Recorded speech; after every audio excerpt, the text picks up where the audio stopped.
Now this little red hot number that's been seen around Ducati showrooms in India is the 959 Panigale, which is the baby superbike from Bologna. And what makes it really interesting for India specifically is that Ducati insists that this motorcycle is meant to be at home on the street as well as on the racetrack.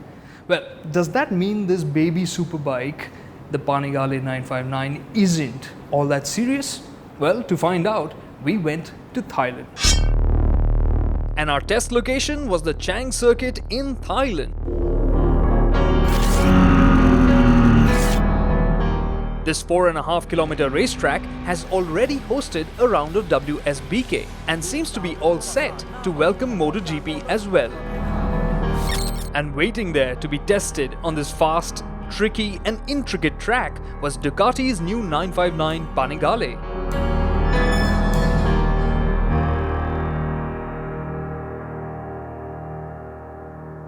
Well, the baby Panigale, it's got its fair share of genes from the family, and it's quite apparent, isn't it? Except for those awkward looking exhausts which help the 959 meet new noise emission regulations, it looks gorgeous and familiar. And it should, because the 959 wears the same clothes as the 1299 Panigale, which means it is simple, classy and very, very red.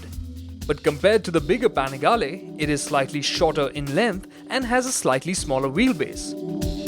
It is an incredibly tight and slim package, and it just doesn't feel like a liter class motorcycle.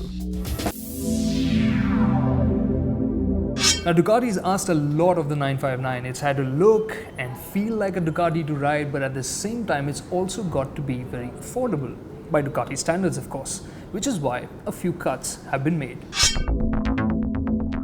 Yes, for instance, the 959 doesn't have a full LED headlamp and the swing arm isn't a single-sided unit. And as you can see, the display is a simple LCD unit, not a color screen one like on the 1299. And well, some cutbacks are a bit more serious. The 959 boasts of fully adjustable shower forks at the front and a Sachs monoshock at the rear, but these aren't electronically adjustable like on the 1299. And the Brembo brakes are monoblocks, but they aren't the fierce M50 units seen on the bigger Panigale. And there's no inertial measurement unit on this 959, which means there's no cornering ABS either.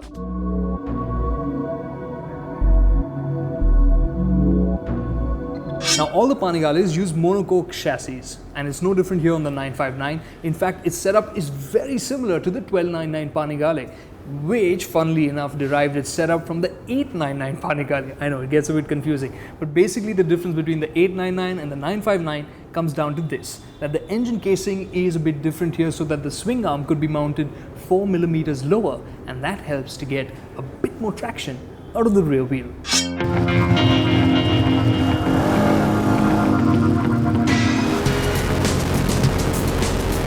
Whether it was accelerating down the straights to 260 kilometers an hour and then braking hard into turn 3,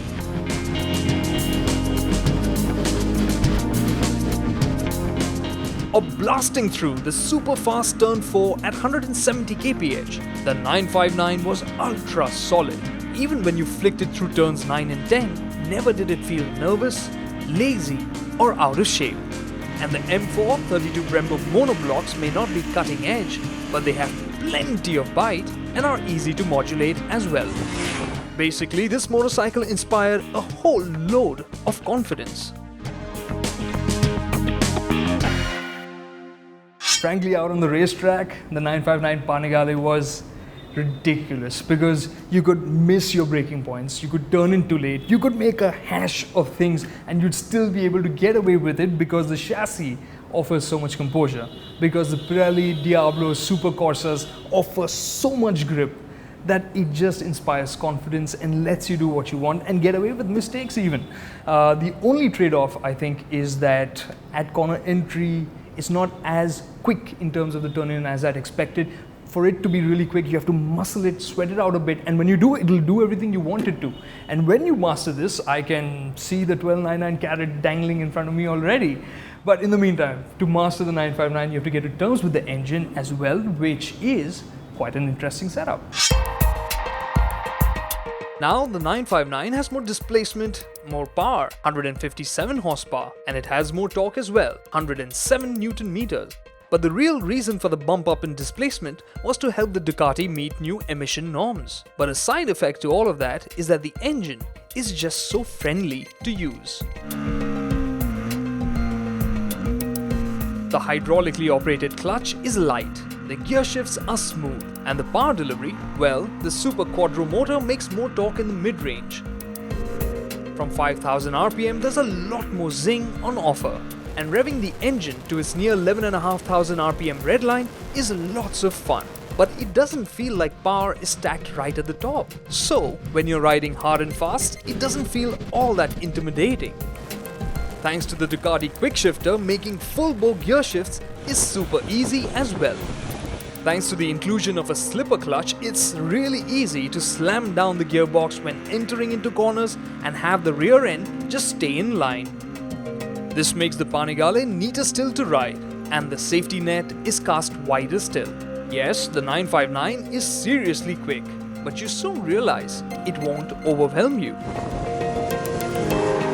Well, there's a lot of electronics on the 959 to make it safer. You have 8 levels of traction control, you have 3 levels of engine brake control, you have 3 levels of anti-lock braking system control, and of course you have rider modes, 3 of them. Race mode is the sportiest with the crispest throttle response for all 157 horses, and the traction control just becomes a bit more easygoing, as does the ABS. And then there is the sport mode, which is what you'd end up using out on the street, which gives you all 157 horses, but the throttle response is a bit more mild. And of course the electronic nannies are a bit more active. Unless of course it's raining, which is when you'd want to use the rain mode, which caps power to 100 and throttle response becomes really soft and the electronic nannies become hyper.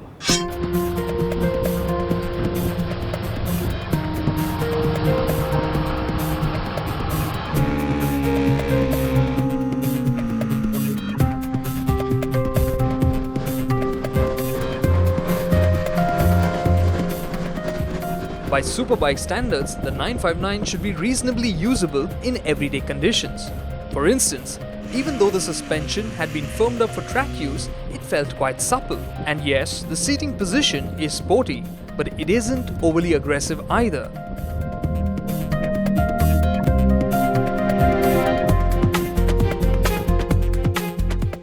And the service intervals are quite long. Valve clearance inspections are required every 24,000 kilometers, while a general service is required every 12,000 kilometers or 12 months. Yes, it isn't as feature-loaded as a 1299, but when you see the price, which is around 14 lakh rupees ex-showroom, the 959 seems like a very attractive package. So what's it going to be like to hop onto a 959 Panigale in a showroom in India and ride out onto Indian streets? I'm not going to stick my neck out, but from whatever little bit I've experienced, I think it will be a motorcycle that will be fairly decent to live with, at least by Superbike standards. But where I will stick my neck out and say is that as a sports bike, this is a pakka sport bike. It's got solid performance, just happens to be easy to get to terms with. It's got a chassis that just instills confidence. It's got electronics that really cast a wide safety net for people to get onto a motorcycle and experience sport bike riding with. And along with that, of course, you get a price tag which makes it all the more attractive. It sits in a sweet spot. It's right between Triumph Daytona 6 and 5R on one hand, and of course, the Japanese liter class bikes which have a lot more power, of course. But this package, just the way everything comes together, the power, the accessibility, the price tag, and of course, its exotic flavor, which all comes together to make it a very attractive sport bike.